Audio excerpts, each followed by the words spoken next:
Ipahayag niyo sa bawat araw ang tungkol sa pagliligtas niya sa atin.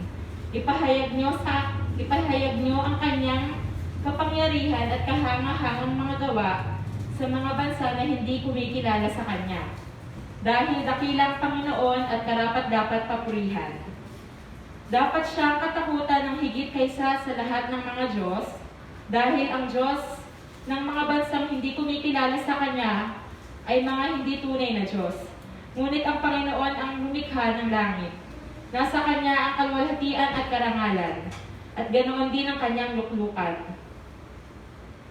Purihin niyo ang Panginoon, kayong lahat ng tao sa mundo. Purihin niyo ang kanyang kalwalhatian at kapangyarihan. Ibigay niyo sa Panginoon ang kanyang mga papuring nararapat sa kanya. Magdala kayo ng mga handog at pumunta sa templo. Sambahin niyo ang Panginoon sa kagandahan ng kanyang kabanalan. Matakot kayo sa kanya, kayong lahat ng nasa sanlibutan. Matatag niyang itinayo ang mundo at hindi ito mauuga. Hayaang magalak ang buong kalangitan at mundo, ipahayag niyo sa mga bansa, nagahari ang Panginoon. Tayo po yumuko at manalangin. Yes, Lord, muli Panginoon, nagpapasalamat kami, Panginoon, sa inyo with a humble heart, O God, sa umagang ito, O God. Lord, maraming salamat, Panginoon, sa umagang ito, sa buhay na pinagkaloob ni Panginoon sa bawat isa, O God. Lord, I pray, Panginoon, sa umagang ito, sa gawaan ito, Panginoon, Ikaw ang patuloy na mangunat mangusap, Panginoon, at maging sentro, Panginoon, ng gawain ito, Panginoon. Lord, dinadalangin ko, Panginoon, ang kaligtasan, Panginoon, ng bawat isa, Panginoon. Maging, Panginoon, sa buhay ng pastor namin na siyang magbibigay ng mensahe, Panginoon. Bigyan niyo po siya ng knowledge and wisdom, Panginoon, upang maibahagi niya ang mga salita mo, Panginoon.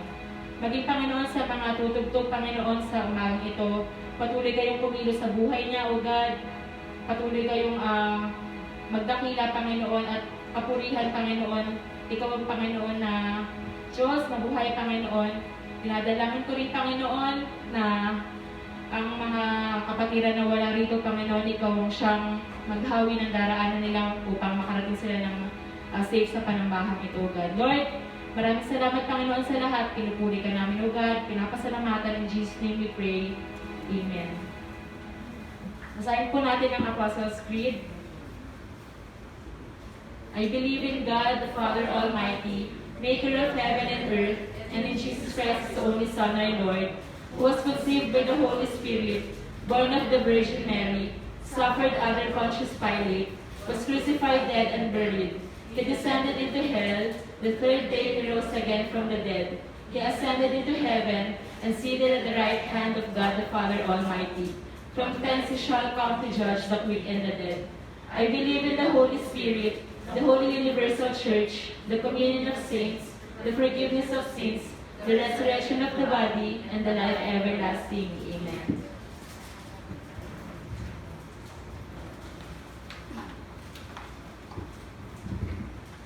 Isang palang umaga sa ating mga kapatid. Tayo'y sama-sama na purihin ang ating Panginoong Diyos dito sa kanyang banal na tahanan. Basahin ko lamang po ang awit 66:2. At purihin ang Diyos na may kagalakan, wagas na papuri sa kanya'y ibigay. Awitan siya at luwalhatiin siya. Amen. Sama-sama tayo mga kapatid sa umagang ito.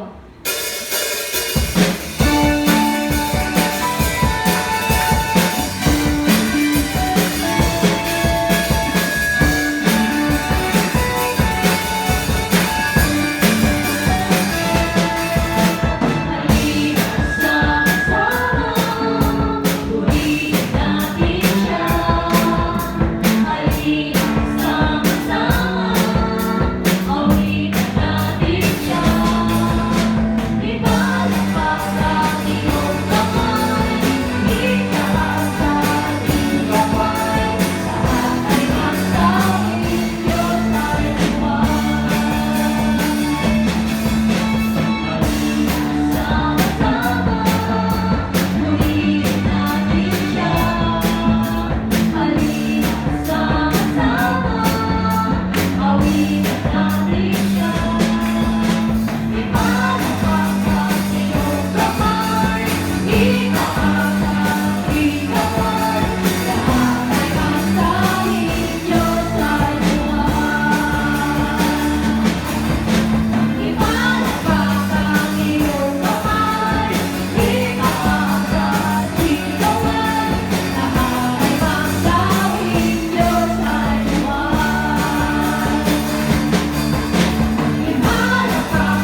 Sa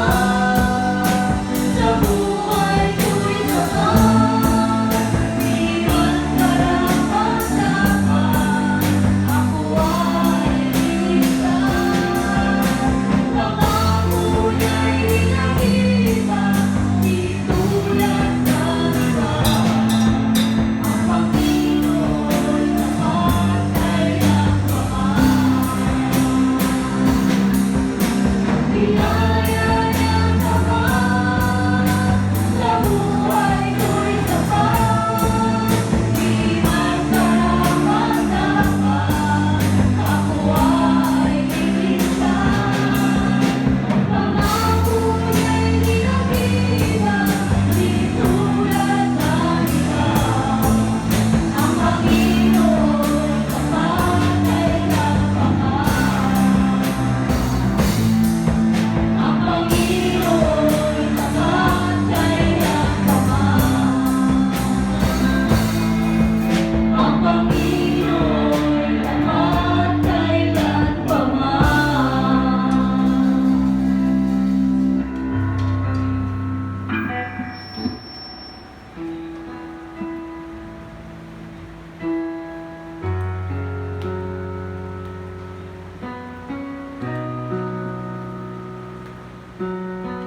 Diyos, nais namin Ikaw ay purihan, nais ka namin sambahin bilang Ikaw. Ikaw na Diyos, Ikaw na dakila, Ikaw na makapangyarihan, Ikaw na walang katulad, walang makapapagtay sa iyo, walang makahihigit sa iyo. At muli, O Diyos, kaya mo maibigay namin sa iyo ang aming mga isip, mga puso, maituon ang lahat sa amin sa iyong mga salita.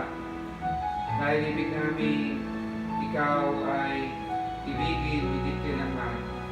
Dahil ibig namin Ikaw ay sambahin, higit kailanman. As we grow in knowing You through listening to Your Word. Muli, O Diyos, sa inyong mapag-awa, kami ay kalindapatin at makaranas kami ng iyong magbiyayang pangusap mula sa iyong mga salita. At di lamang, Panginoon, madagdagan ang aming kaalaman sa pagkaunawa sa inyo at sa inyong kalooban, kundi madagdagan, Panginoon, ang wangis ng iyong anak na si Jesus sa aming mga buhay. As to Your Word, transform us from glory to glory, to be more and more like Christ. Salamat po na marami. Pinupuri ka namin dinadakila. In Jesus' name we pray. And everybody say, Amen. Lord,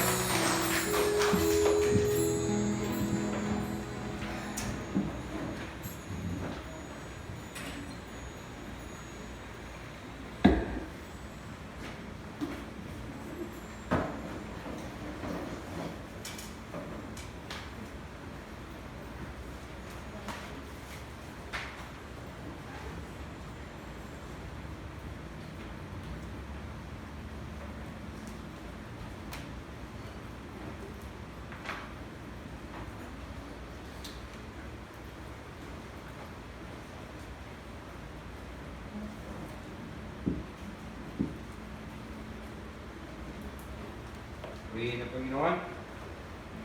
Today is November 1. Hindi lamang po first day of the month, kundi ito po ay All Saints Day o araw ng mga banal.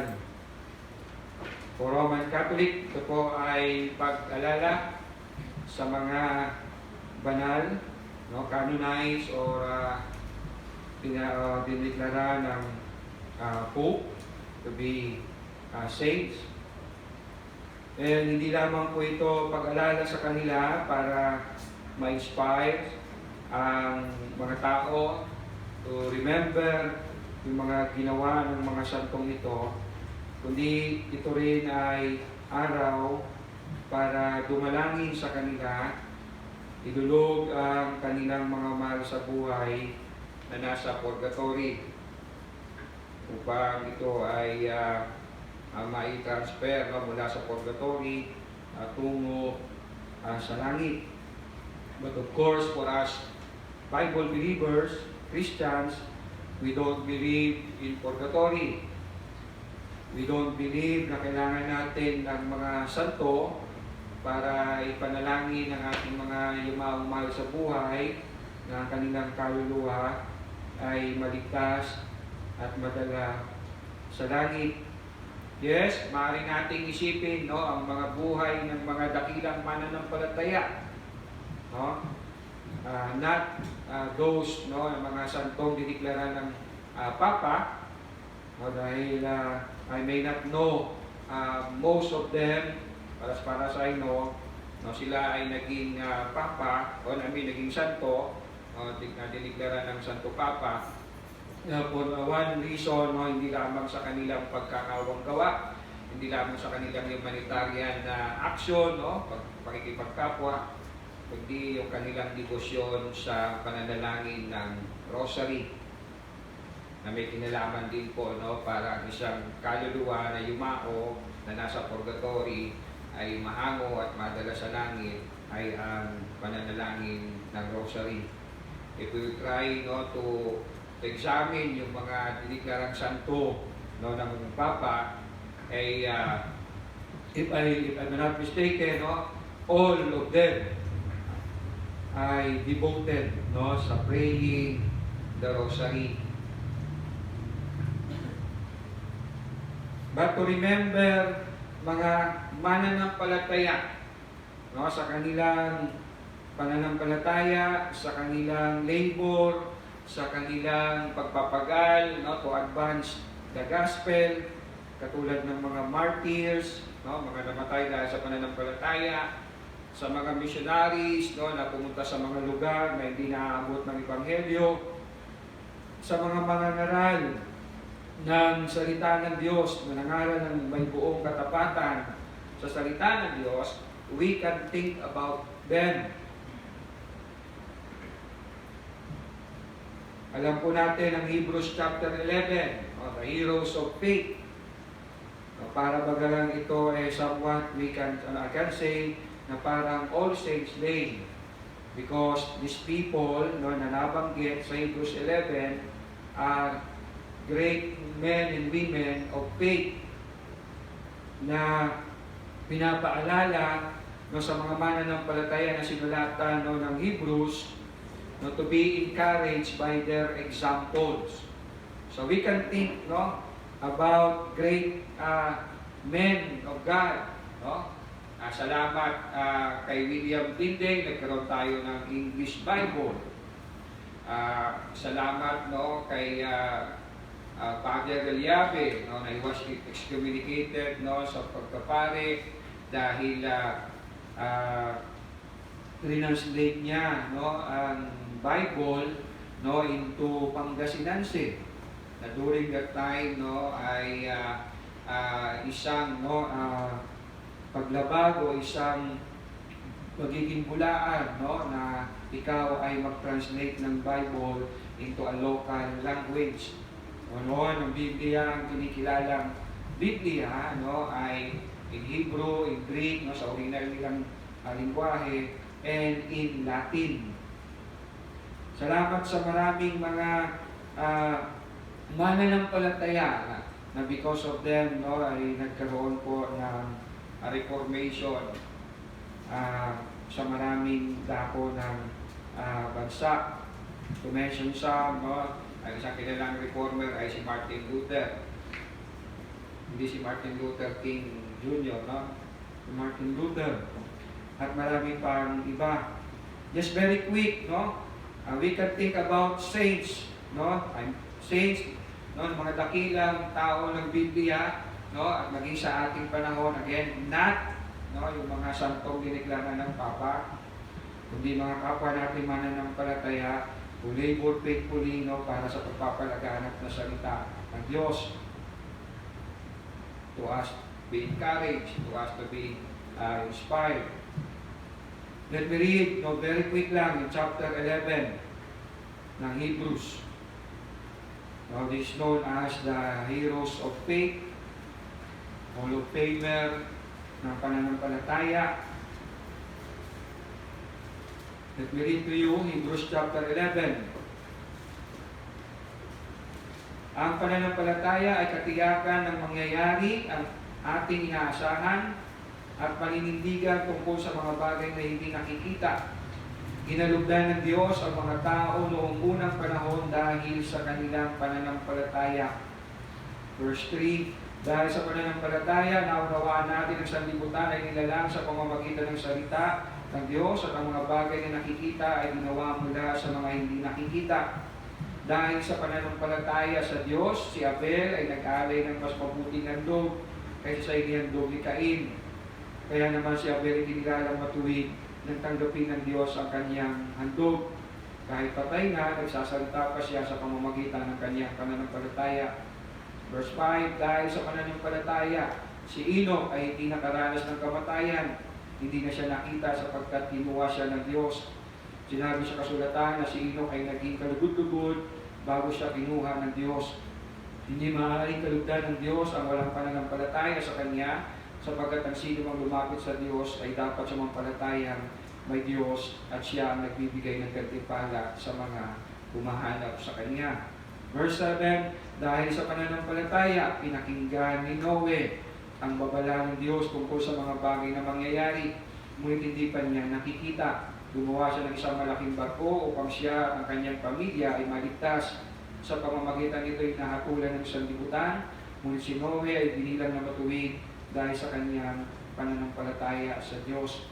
Again and again, mababasa natin ang mga salitang dahil sa pananampalataya, or by faith, by faith, by faith. Talon po ako sa verse 32, the same chapter, magpapatuloy pa ba ako? Kulang ang panahon para may salaysay ko ang tungkol kina Gideon, Barak, Samson, Jepte, David, Samuel at mga propeta. Dahil sa pananampalataya, nagwagi sila laban sa mga kaharian, nagpatupad ng katarungan at nagkamit ng mga pinangako ng Diyos. Napaamo nila ang mga leon, napatay ang naglalagablab na apoy at nakaligtas sila sa mga talim ng tabak. Sila'y mahihina, ngunit binigyan ng lakas upang maging magiting sa digmaan, kaya't natalo ang hukbo ng mga dayuhan. Dahil sa pananampalataya ay binalik sa ilang mga babae ang kanilang mga mahal sa buhay na namatay sa pamamagitan ng muling pagkabuhay. May mga tumanggi sila'y palayain sapagkat pinili nilang mamatay sa paghihirap upang sila'y muling buhayin at magtamo ng mas mabuting buhay. Mayroon namang hinamak at hinagupit at mayroon ding ikinadena at ibinilanggo. Ang iba naman ay pinagbabato, nilagari sa dalawa, pinukso at pinatay sa tabak. Ang iba ay nagdamit ng balat ng tupa at kambing, ang iba ay namumulubi, tinapi at pinagmalupitan. Hindi karapat-dapat sa kanila ang daigdig. Nagpagala-gala sila sa mga ilang at kabundukan, nagtago sila sa mga yungib at lungga sa lupa. Dahil sa kanilang pananampalataya, nag-iwan sila ng isang kasaysayan hindi makakalimutan kailanman. Ang lahat ng mga ito ay bagaman may mabuting patotoo dahil sa kanilang pananampalataya ay hindi tumanggap ng ipinangako sapagkat may mas magandang plano ang Diyos para sa atin upang sila ay hindi maging ganap malibang kasama tayo. So, if you will read the whole chapter 11, ito yung mga dakilang lalaki at babae, namanan ng palataya ng Panginoong Diyos na binigyan po ng pagkilala. Again, we can think about heroes of faith for us to be inspired, encouraged sa buhay nila. Ano po ang implication o paano ito mauugnay sa ating po, magiging makabuluhan bilang mga mananampalataya? Ang chapter 11, chapter 12, Hebrews will tell us. Hebrews chapter 12, beginning verse 1 hanggang 2. Kaya nga dahil napapaligiran tayo ng napakaraming saksi, mga na-mention sa chapter 11. Naalala ko, nagturo ako ng how to interpret scriptures. Nagbigay ako ng halimbawa, itong Hebrews chapter 12 verse 1. I asked, isa babae, I asked her, interpret mo ito. Sino itong tinutukoy na napakaraming saksi? And then, she just immediately answered, isa sa foreigner. Sagot niya agad, Pastor, that's the angels. Yan daw yung mga angels. Itong napakaraming saksi. Again, if we want to understand, ang talatang ating pinagbubulayan, basahin natin ang previous and basahin natin ang succeeding verse ng text natin. At itong napakaraming saksi, sino tinutukoy nito? Yung mga na-mention sa chapter 11. Mula kay Abel and down doon sa mga babaeng lalaki na magkaalagala, nagtatago sa mga yungib, and so on. So hindi po ito mga angels. So, again, let me read verse 1. Kaya nga dahil napaligiran tayo ng napakaraming saksi, tanggalin natin ang anumang balakid at ang kasalanan kumakapit sa atin. Buong tiyaga tayong tumakbo sa takbuhin na sa ating harapan. Verse 2, ituon natin ang ating paningin kay Jesus. Sa Kanya nakasalalay ang ating pananampalataya mula simula hanggang katapusan. Dahil sa kagalakan naghihintay sa Kanya, hindi na inalintana ang kahihiyan ng pagkamatay sa krus. At siya ngayon nakaupo sa kanan ng trono ng Diyos. So here, no, hindi natin makikita, no, na ang marapat nating maging tugon, no, sa mga dakilang mananampalatayang ito or heroes of faith ay manalangin tayo sa kanila, humingi tayo ng panalangin sa kanila, kundi, no, tignan natin ang kanilang mga halimbawa bilang mga mananampalataya. At anong commonality o common denominator, no, nitong mga heroes of faith? Sabi ng verse 2, they fix their eyes on Jesus. So, hindi po ito nagsasabi na napakadakila ng kanilang pananampalataya and so sila yung mga santo, we can ask them to pray for our loved ones, no, na nasa purgatory. Again, they are inspiration, they are good examples to follow, but all of them fix their eyes on Jesus. Makakabasa po tayo sa banal na kasulatan, no, na we can ask prayers from other people. Si Paul mismo, no, humihingi ng panalangin. We can read it sa kanya pong mga sulat. In James, no, halimbawa po in James, chapter 5. In James chapter 5, again, no, we can read about prayers of the righteous, no, like Elijah. Dito po sa James chapter 5, no, habang hinahanap po ninyo,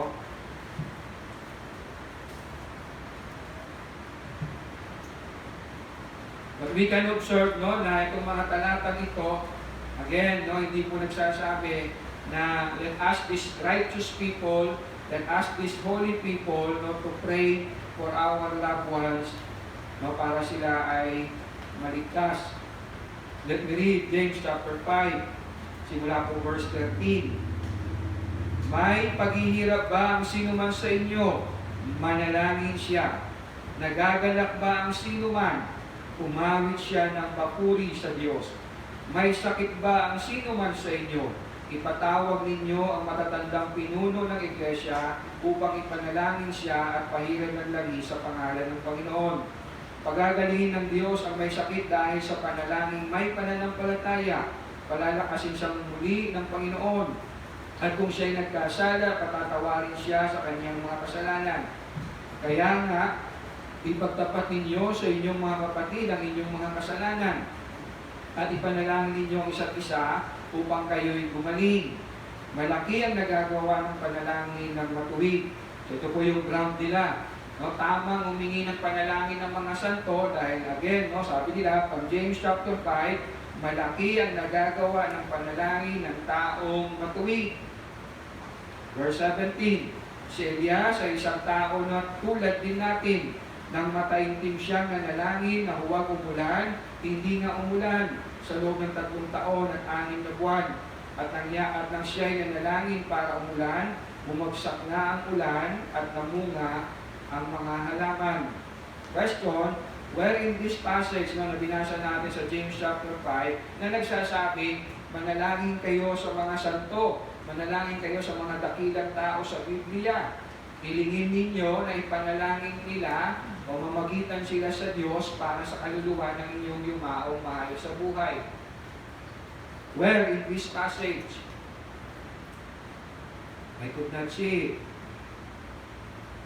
So hindi po ito nagtuturo na nagsasabi na we can ask no, mga banal, no, kahit sabihin natin hindi at diniklarang banal no, ng Pope, kundi mga dakilang taong ng Diyos, sa banal na kasulatan, na we can ask Peter, nandiyan ka naman na sa langit, pag-pray ko yung kaluluwa ng aking yumaong mahal sa buhay. There is no such, no, dito po sa talatang ito. O si Santiago, no, sumulat nito, he is a saint of God, so we can ask James, nandiyan ka naman na sa langit, makipag-pray mo naman yung mahal ko sa buhay na namatay, no, para naman siya ay maligtas, o kung siya man ay kung anywhere, no, siya ay pasukin sa langit dahil sa iyong intercession o dahil sa iyong pananalangin. Wala po tayong makikita doon o sa mga talatang binasa natin of the rest of the Bible. Now, ang ating pong text mula po sa 1 Thessalonians chapter 4, Kung ngayon po natin, unang Tesalonica, Kabanatang 4, bilang 13 hanggang 14. 1 Thessalonians chapter 4, 13 to 14. Ating mensahe, pinamagatan ko pong habang may buhay at mamatay ay may pag-asa. Naririnig natin ang mga salita habang may buhay, may pag-asa. And so pag namatay na, wala nang pag-asa. 1 Thessalonians chapter 4, 13 to 14. Mga kapatid, nais naming malaman ninyo ang katotohanan tungkol sa mga namatay na upang hindi kayo magdalamhati tulad ng mga taong walang pag-asa. Dahil naniniwala tayong si Jesus ay namatay at muling nabuhay, naniniwala din tayong bubuhayin ng Diyos upang isama kay Jesus ang lahat ng mga namatay na sumasampalataya sa Kanya. Si Paul po, isa po ito sa mga tinatawag na Pauline epistle o sa mga sinulat ni Paul. At ang kanyang pong sinulatan ay mga mananampalataya sa Thessalonica na kanya pong pinagpastoran o pinag-mission for just 3 weeks, less than a month. Less than a month, dito po siya nagturo ng salita ng Diyos at nakaakay po ng ilang mga sumampalataya sa lugar ng Thessalonica. We can read in Acts chapter 17. Basahin na lamang ninyo sa inyong pong bahay. At bakit po 3 weeks lang po siya nag-stay doon? Dahil po sa pag-uusig. Dahil po sa pag-uusig o persecutions. Dahilan na siya ay umalis sa lugar na iyon at nagpatuloy sa pangangaral sa ibang lugar. Mababasa natin in Acts chapter 17, from Thessalonica, pumunta po siya ng Berea at doon ay nagpatuloy na magpalaganap ng salita ng Diyos. Kung maalala ninyo, isa sa ating pong tema sa ating anniversaries ng mga nakaraan ay do good, do more. Namula po sa unang Thessalonica o unang 1 Thessalonians chapter 4 verse 1. Let me just read to remind us na isa po ito sa naging tema natin, do good, do more. And ngayon po ay tayo po ay 16 years old na. Are you doing do good and doing more good? In chapter 4 ng unang Thessalonica verse 1, finally, then brothers, we ask and urge you in the Lord Jesus that as you receive from us how you ought to walk and to please God, just as you are doing. Ginagawa nyo na ito. That you do so more and more. Ginagawa nyo na, lumalakad na kayo sa katwiran ng Diyos, sa kaluguran ng Panginoon. Nakikiusap namin, gawin nyo pa more. In verse 9 hanggang 10, the same chapter. Now, concerning brotherly love, you have no need for anyone to write to you, for you yourselves have been taught by God to love one another. For that indeed is what you are doing to all your brothers throughout Macedonia. Nagmamahalan na kayo sadya. But we urge you, brothers, do this more and more. Ginagawa na nila ang tama, ang mabuti, pero ano sabi ni Paul? Do so more and more. Hindi hamon pa more.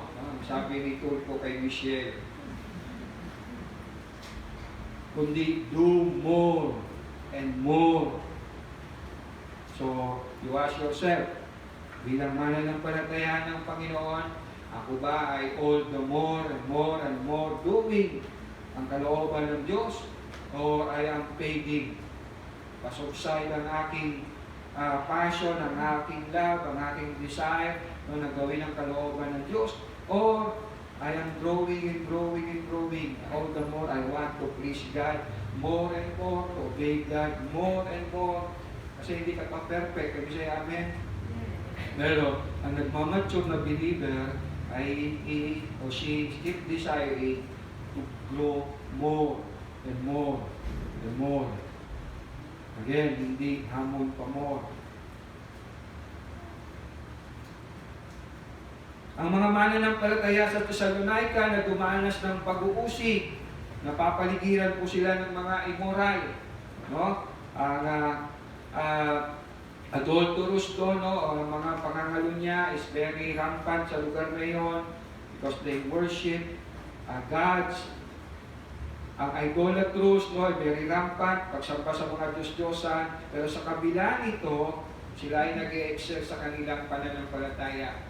Maliban, no, that they are surrounded with immoral people, no, ang kultura doon ay very immoral, maraming pagsamba ng Diyos-Diyosan, at mayroong mahigpit na pag-uusig, but all the more, no, nagkikinang sila sa kanilang devotion sa Panginoon, sa kanilang pananampalataya.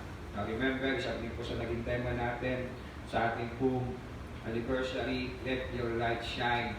And then inulit natin, shine more.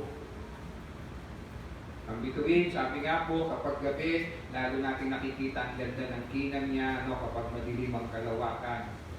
So all the more, nasa mundong ito na pasama ng pasama, tayo mga mananampalataya, lalong kumikina, nakikita ang ating pagiging matuwid.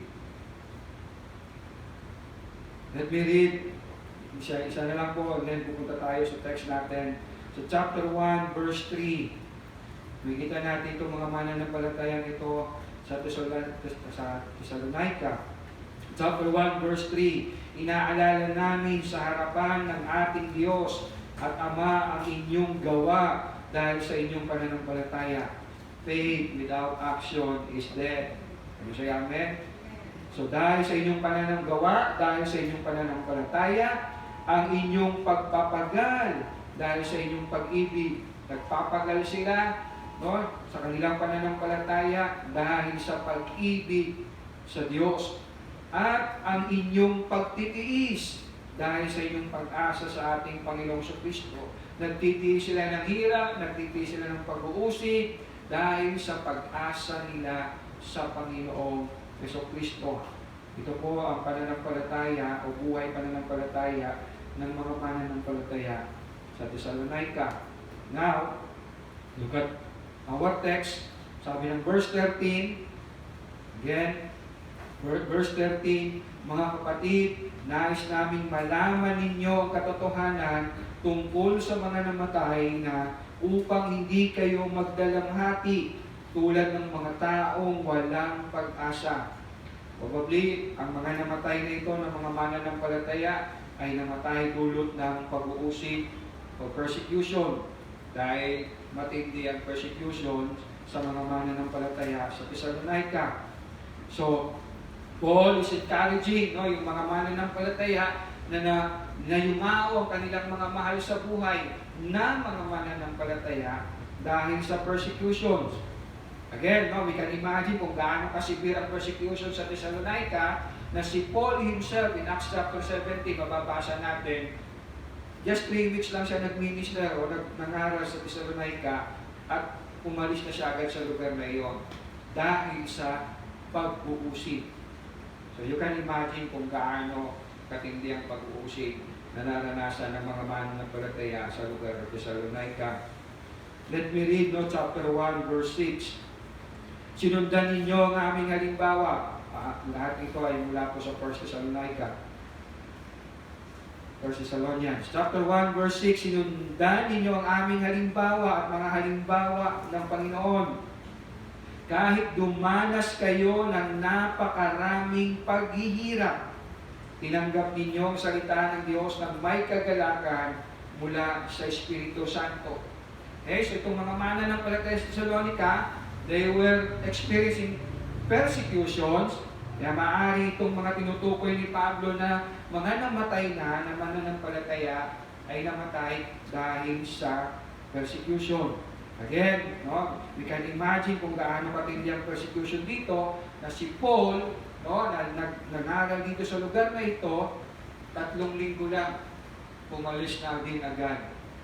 Na hindi para mamasyal, no, kundi dahil sa matinding pag-uusig sa lugar na ito, kaya siya umalis at nangaral sa ibang lugar.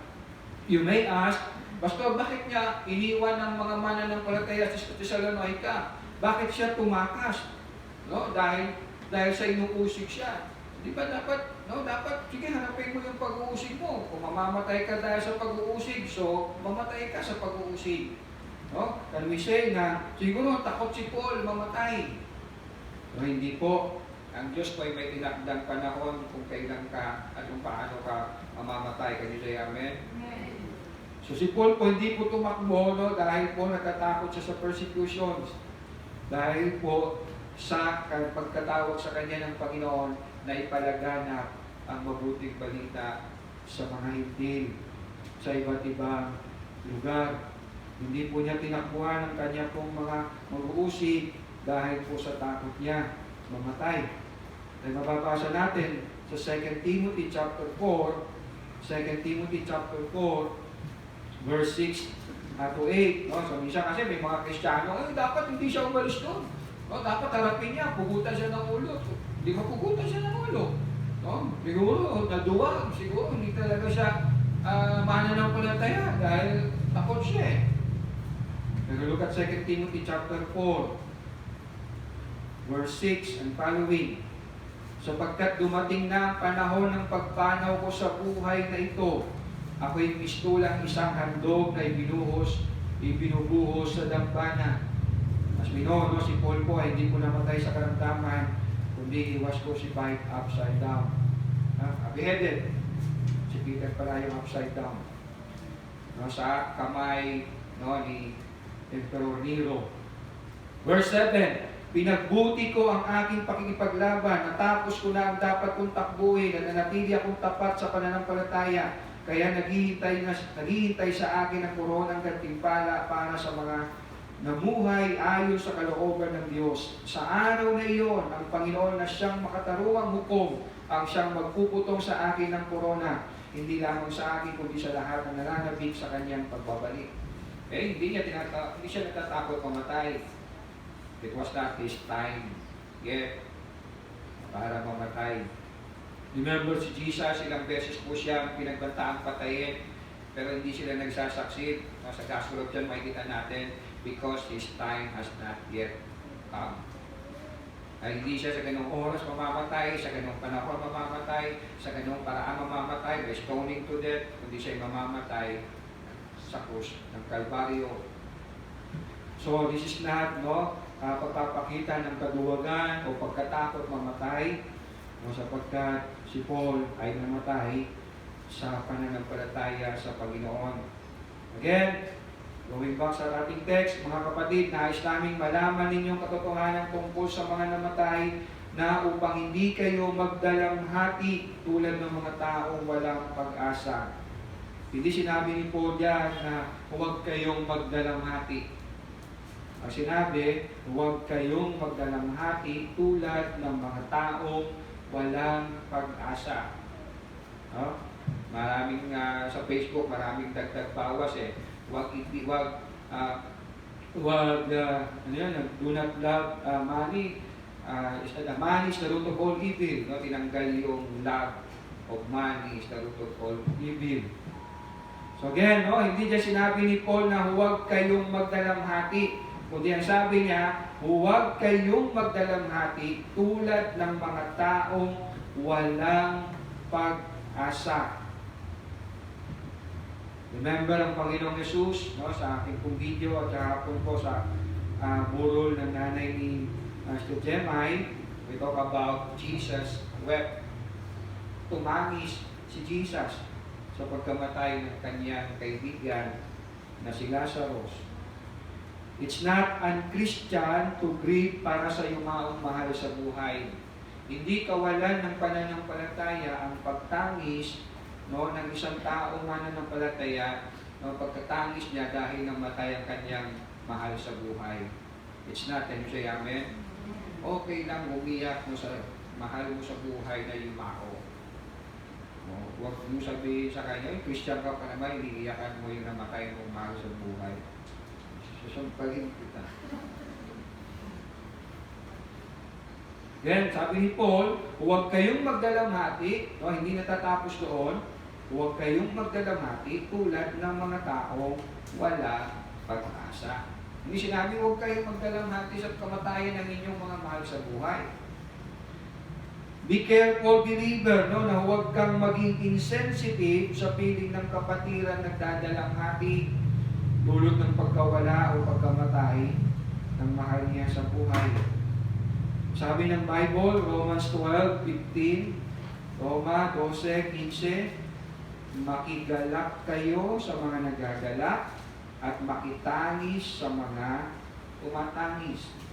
Roma 12:15, makigalak kayo sa mga nagagalak at makitangis sa mga tumatangis. Kung yung iisipin, halimbawa, no, mayroong kapatiran o mayroong mananampalataya, umiiyak dahil sa pagkamatay ng kanyang mahal sa buhay, and then at the back of your mind, para naman itong hindi Christian ko umiyak.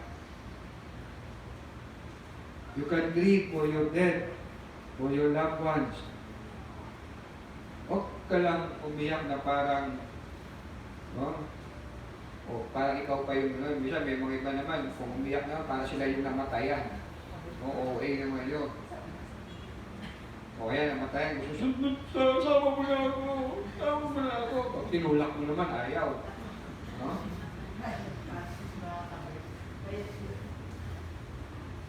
Ayan, kung kayo crying lady na bayan, okay lang yan, hanap buhay yun. Marami yan sa Chinese. Again, no, we can grieve for the death of our loved ones. Pero, again, ano sabi ni Paul, huwag kayong magdalamhati tulad ng mga taong wala pag-asa.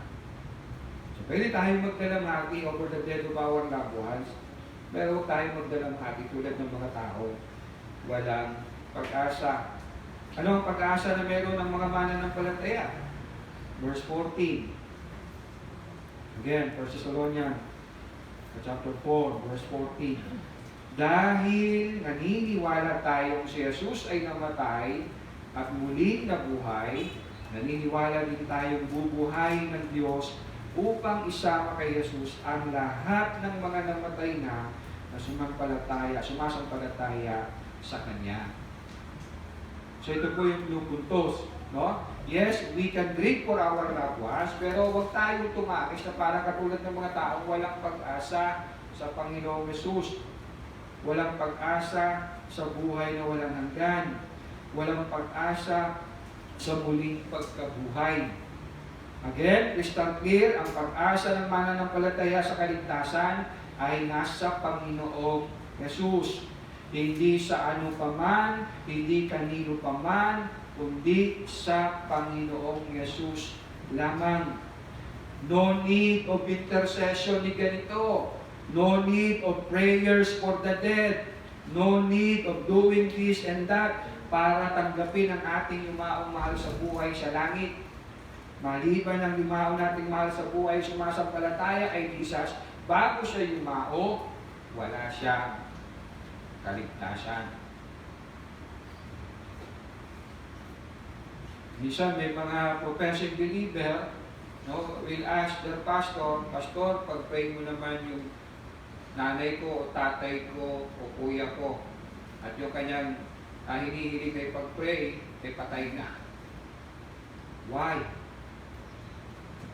Wala na hong magagawa tayong mga buhay dito, no, sa yumao nating mahal sa buhay as far as his or her salvation is concerned.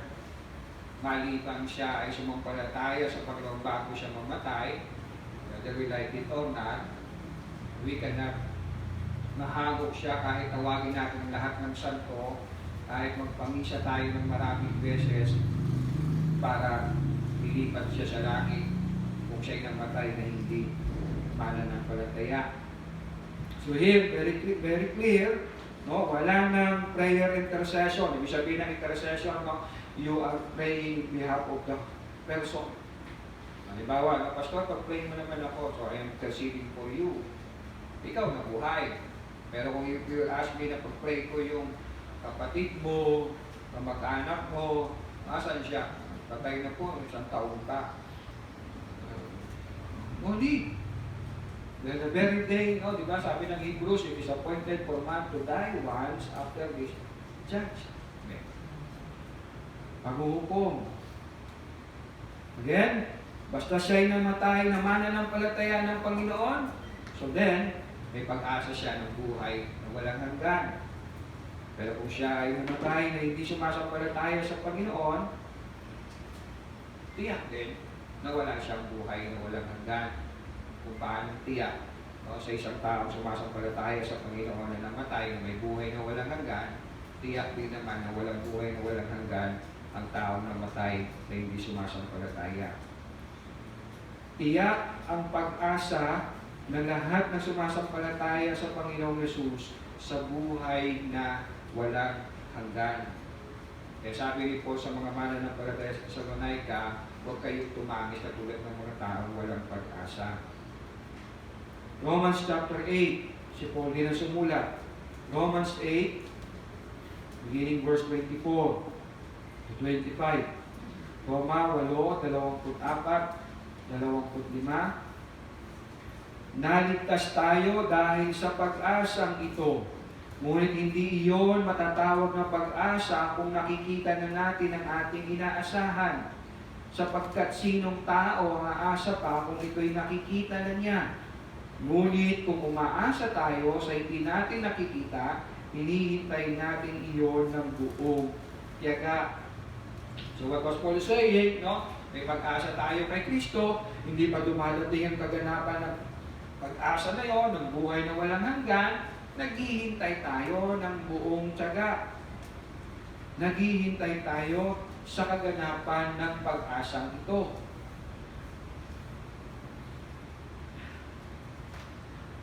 Hindi po ito sinabi ni Paul, no?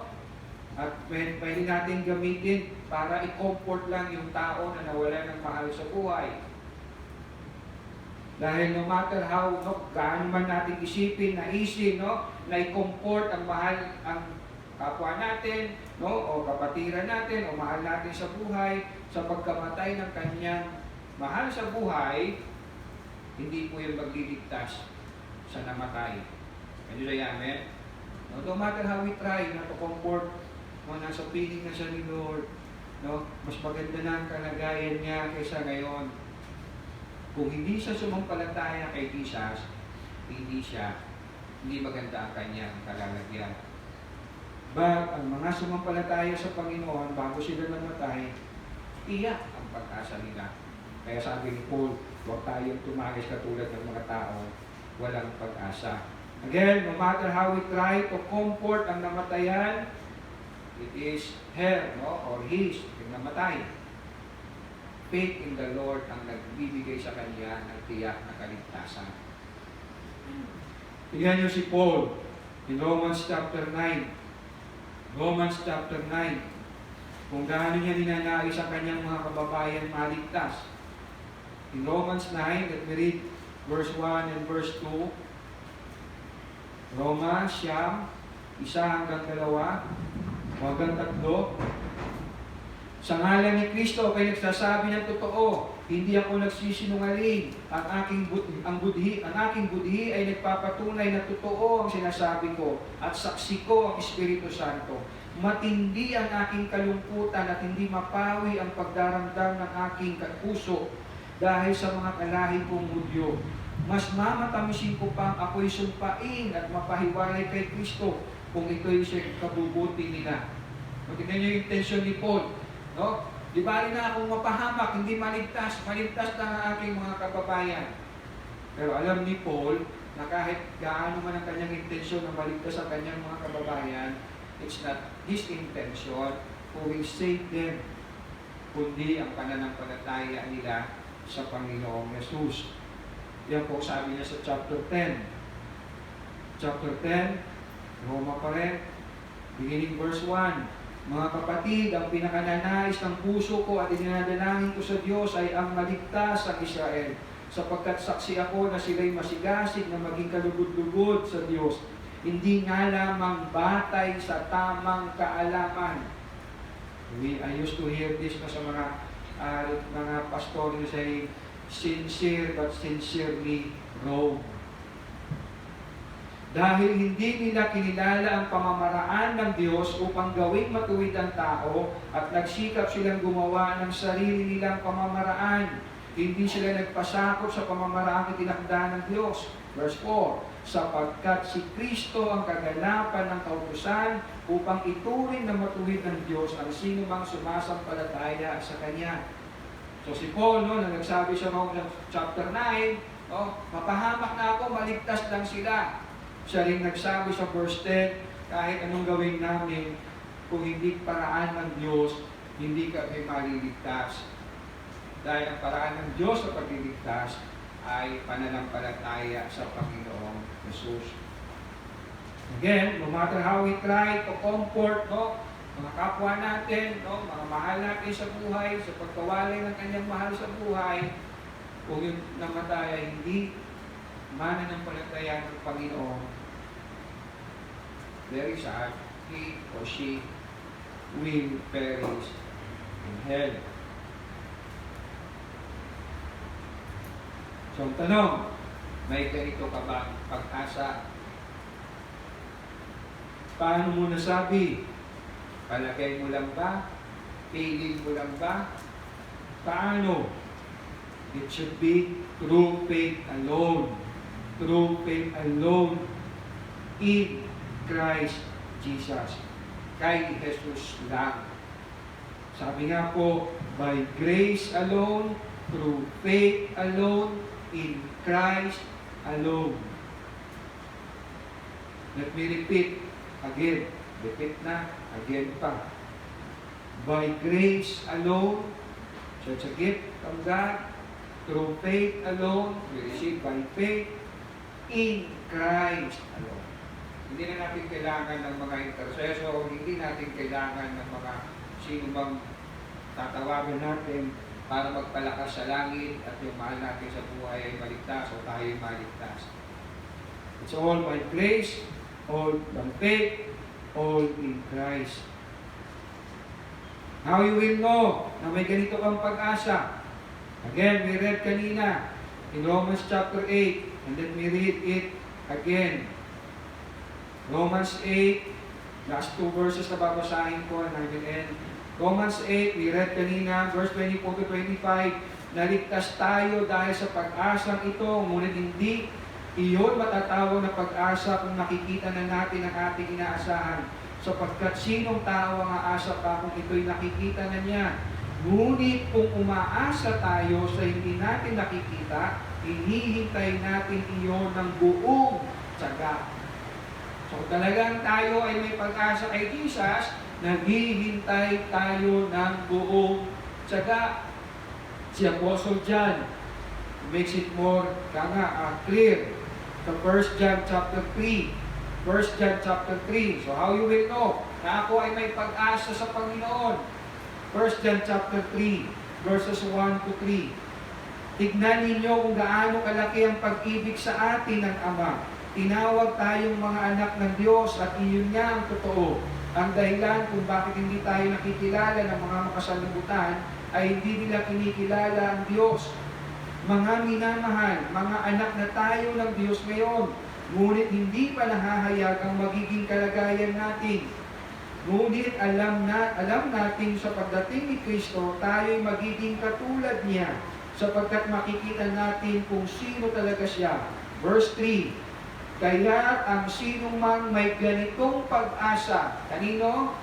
Kay Kristo, ay nagsisikap na maging malinis tulad niyang malinis. So how I will know na talagang may pag-asa ako kay Jesus? Ano sabi niya po Sultan sa verse 3? Ang sino mang may ganitong pag-asa kay Kristo, nagsisikap na maging malinis tulad niyang malinis, tulad ni Jesus na malinis. Kung tayo sinasabi, ligtas ako dahil kay Kristo, nagsisikap me all the more habang hinihintay ko. Hindi ako nagsisikap para makatiyak ako ng pag-asa na yon, kundi nagsisikap ako dahil may pag-asa ako kay Kristo. Yan ang Christian religion. Sabi nga, no, ang Diyos ang umabot sa atin. Other religion, tinuturuan tayong abutin ang Diyos.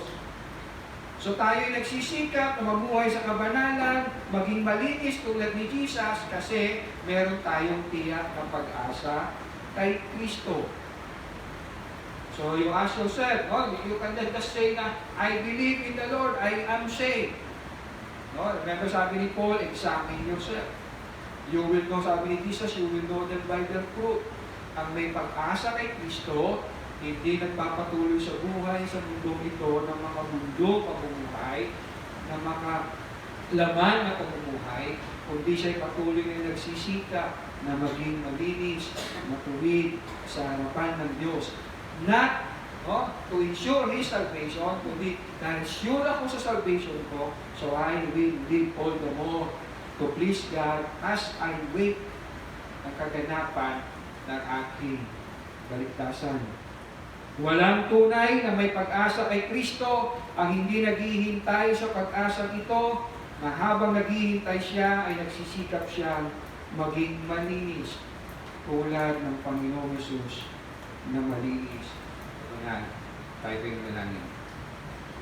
Panginoon, maraming pong salamat sa iyong mga salita na nagpapaalala sa amin na yes, Lord, sa buhay na ito at maging sa kamatayan ay meron po kami tiyak na pag-asa. Tiyak, Panginoon, hindi dahil sa aming ginawa o ginagawa. Tiyak, Panginoon, hindi dahil sa mga pananalangin na inuman, kundi tiyak, Panginoon, dahil sa ginawa mo sa krus ng Kalbaryo na nilubos mo ang aming kaligtasan ng pinahayag mo, it is finished, na ganap na. Panginoon, salamat sa tiyak na pag-asa ito. And Lord, as we wait, Panginoon, sa pag-asa ito, gaya ng sinabi ng iyong mga salita, na patuloy kaming magsikap na mamuhay ng malinis kung paano kayo ay malinis. And yes, Lord, through your word, Lord, patuloy niyo kaming linisin, patuloy niyo kaming baguhin, patuloy niyo pabanalin ang aming mga buhay, Panginoon, ang aming mga gawa, ang aming mga isip, ang aming mga sinasabi, as we wait, Lord, sa tiyak na pag-asang buhay na walang hanggan. Salamat po, Panginoon, and we pray, Lord, hindi po sa mga yumao naming mga mahal sa buhay, kundi sa mga mahal namin sa buhay na nabubuhay pa ngayon, Panginoon, na hindi pa sumasampalataya sa iyo, tinatanggap ang iyong pagliligtas sa pamamagitan ng iyong buktong na anak na si Jesus. Panginoon, Panginoon naming Ama, na nasa langit, mahabaging Diyos, sumasamo kami, Panginoon, na dalhin mo ang aming mga mahal sa buhay sa pagsampalataya sa iyong buktong na anak na si Jesus, upang katulad namin, Panginoon, sila man ay tumanggap ng buhay na pag-asa, ng tiyak na pag-asa, ang buhay na walang hanggan. Salamat po, Panginoon, ng maraming o Diyos sa mga salita mo, at patuloy itong umabot, Panginoon, sa marami, lalo-lalo na sa mga mahal namin sa buhay na hindi pa tinatanggap ang iyong pagliligtas. Salvation is by faith alone, through faith alone, in Christ alone. In Jesus' name we pray, and everybody say, Amen.